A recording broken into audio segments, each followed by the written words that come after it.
Saya Muhammad Daniel Al-Mahdi dari Malaysia dan adik saya Ali Al-Mahdi dari Malaysia. Dengan ini berbaiat kepada Allah di bawah panji hitam dari timur melalui hujahnya Imam Muhammad Ibn Hasan Al-Askari sallallahu alaihi wasallam dan Al-Yamani Imam Ahmad Al-Hassan minhu salam wa rahmah, dan juga melalui Mahdi kedua Abah As-Sadiq.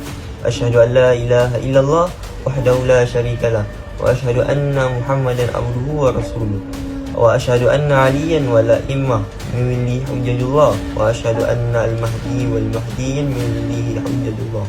Religion is a man, and religion is following that man, finding that man and following that man.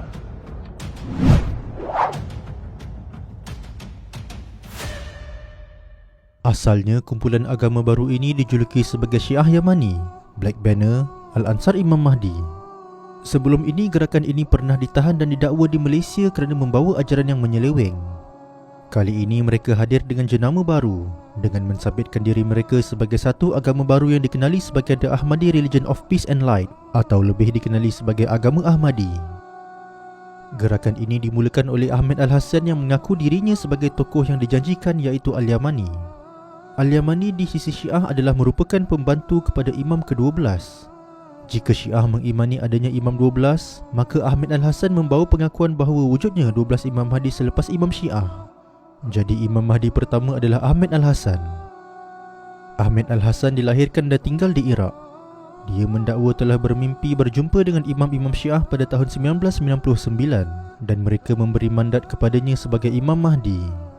Sehingga tahun 2002, barulah dia membawa seruan dakwahnya secara terbuka dengan mengajak orang ramai supaya beriman bahawa dia adalah Imam Mahdi.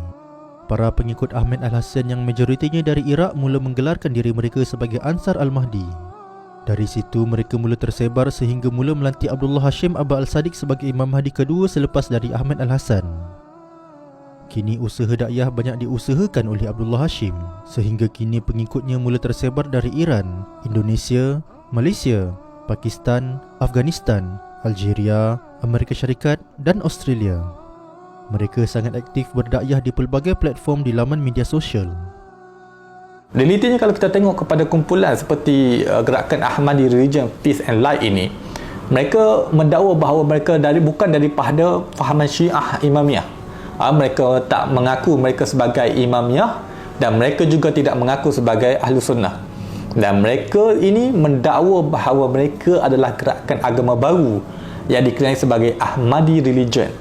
Mungkin kita boleh jangan tertukar dengan gerakan Ahmadiyah, kerana ini adalah Ahmadi Religion yang mana gerakan ini asal tapaknya berasal dari Iraq. Malah gerakan Ahmadi ini juga mereka mencocoh dan menghina dan malah mengkritik fahaman-fahaman Syiah di Iran seperti gerakan Imamiyah dan sebagainya. Dan mereka menolak, mereka mengatakan bahawa marja', yakni ulama-ulama yang diiktiraf oleh Imamiyah, Syiah Imamiyah di Iran itu adalah menipu umat-umat Syiah di Iran. Dan mereka juga mengkritik Ali Sistani, mereka juga mengkritik Khomeini dan sebagainya. Dan ini menunjukkan bahawa mereka ini bukanlah satu aliran mazhab di dalam Imamiyah. Mereka ini adalah satu kelompok baru yang memiliki struktur keagamaan yang baru, dan mereka mengkritik daripada ajaran Ahli Sunnah dan juga mereka mengkritik fahaman daripada aliran Syiah.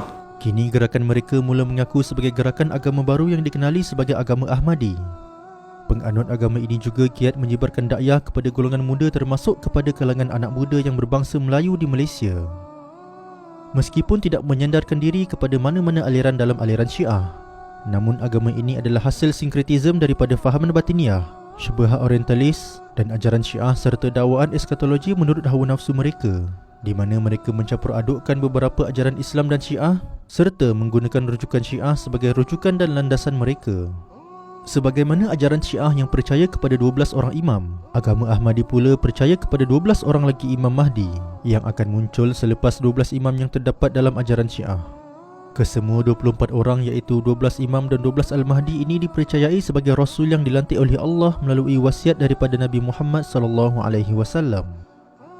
Untuk mengata wujudnya gerakan agama baru yang lahir daripada aliran Syiah ni bukanlah satu perkara yang baru.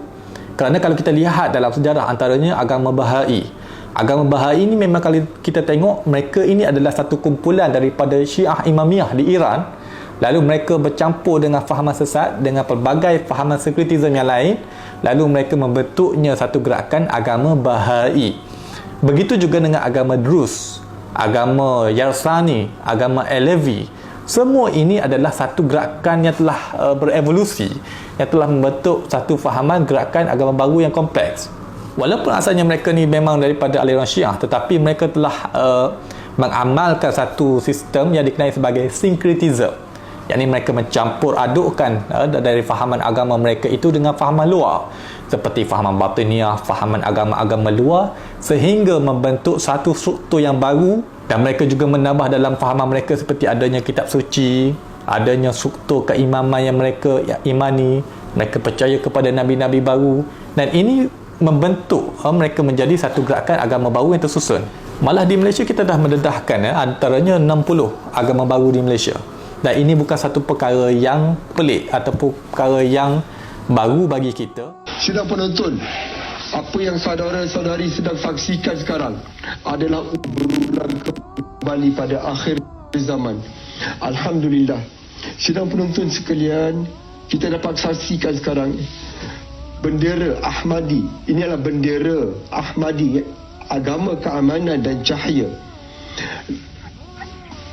Agama inilah agama Islam yang sebenar yang telah dijanjikan oleh Rasulullah sallallahu alaihi wasallam bahawa Imam Al-Mahdi akan membawa agama yang baru, membawa urusan yang baru, membawa kitab yang baru, membawa hukum syariat yang baru.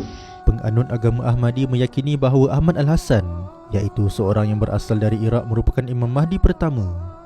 Manakala Abdullah Hashim Aba Al-Sadiq yang berasal dari Mesir pula diyakini sebagai Imam Mahdi kedua. Mereka juga percaya bahawa akan ada lagi imam-imam Mahdi yang seterusnya.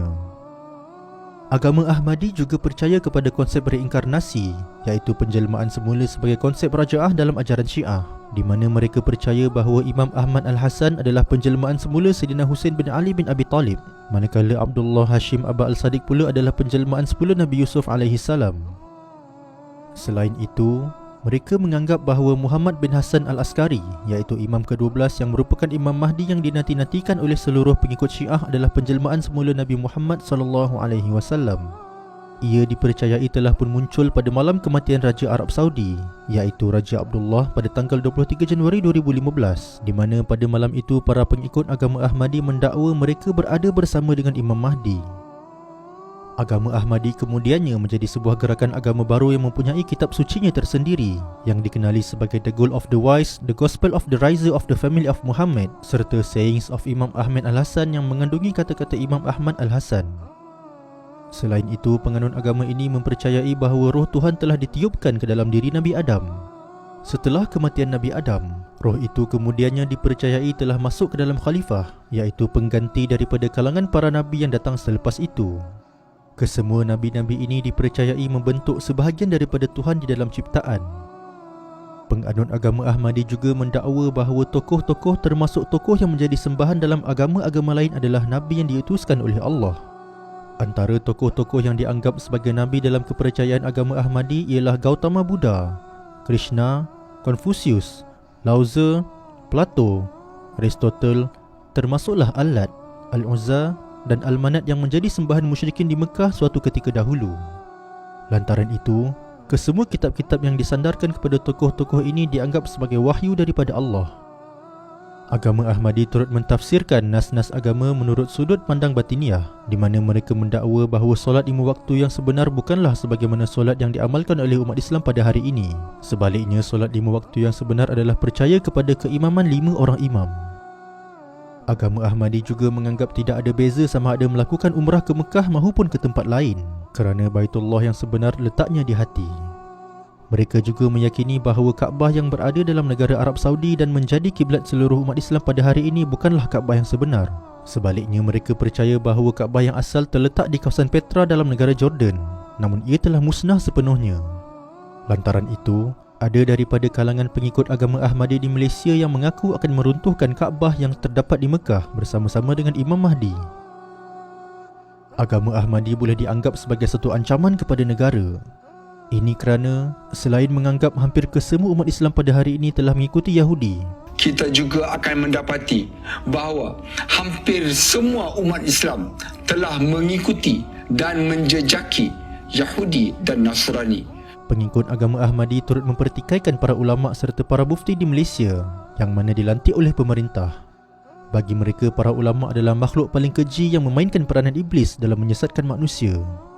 Para ulama lah di antara pihak yang memainkan peranan iblis laknatullahi alaih dalam menyesatkan manusia secara halus. Dan yang paling ketara ialah kedudukan dan sikap para ulama yang merupakan makhluk yang paling keji dan menghasilkan fitnah yang terbesar di akhir zaman. Selain itu juga mereka turut mempertikaikan agama Islam yang dianjurkan oleh pemerintah di Malaysia, yang mana ia disokong oleh para ulama. Mengapakah kita dengan mudah berpegang kepada agama anjuran para pemerintah negara kita yang disokong oleh para ulama?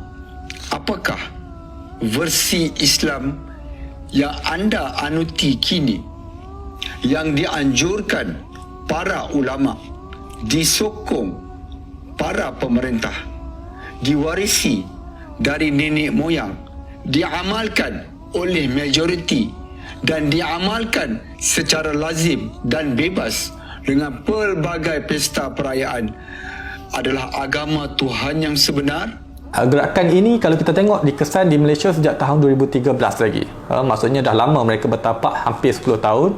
Antara penggerak mereka adalah Muhammad Ishraq bin Abdul Latif, yang mana dia ni aktif merupakan ketua kepada gerakan ini, sama ada di Malaysia ataupun Indonesia dan juga di Thailand. Dan di Thailand mereka aktif di Satun, seberang daripada negeri Perlis ini, dan mereka juga bergerak menggunakan dana-dana daripada Iraq. Malah pada hari ini kalau kita tengok, mereka telah mewakilkan jurubicara mereka kepada Kashfullah. Kashfullah ini antara yang banyak menjadi jurubicara mereka. Kalau kita tengok ini terlalu banyaknya syubhah dan juga kesesatan yang dibawa oleh kumpulan ini, dan kita lihat terlalu ramai anak-anak muda terutamanya yang terpengaruh dengan mereka ini di atas platform seperti Telegram, media sosial yang lain sebagainya. Jadi kita menyeru kepada pihak berkuasa terutamanya seperti PDRM dan juga Jabatan Agama setiap negeri supaya memantau dan melihat sejauh manakah gerakan ini berkembang di kalangan masyarakat kita di Malaysia ini. Jika tidak, mungkin kita akan melihat beberapa siri gerakan ekstrim ini yang mungkin membawa satu tindakan yang lebih agresif, yang mana seperti berlaku kepada gerakan-gerakan agama baru ataupun kultus di luar negara, sehingga boleh membabitkan soal keselamatan negara. Ingatlah kita pada sebuah hadis singkat daripada Nabi Muhammad SAW yang berbunyi, halakal mutanatti'un qalaha thalatha. Celakalah orang-orang yang suka melampaui batas. Baginda mengulanginya sebanyak 3 kali. Hadis riwayat Muslim.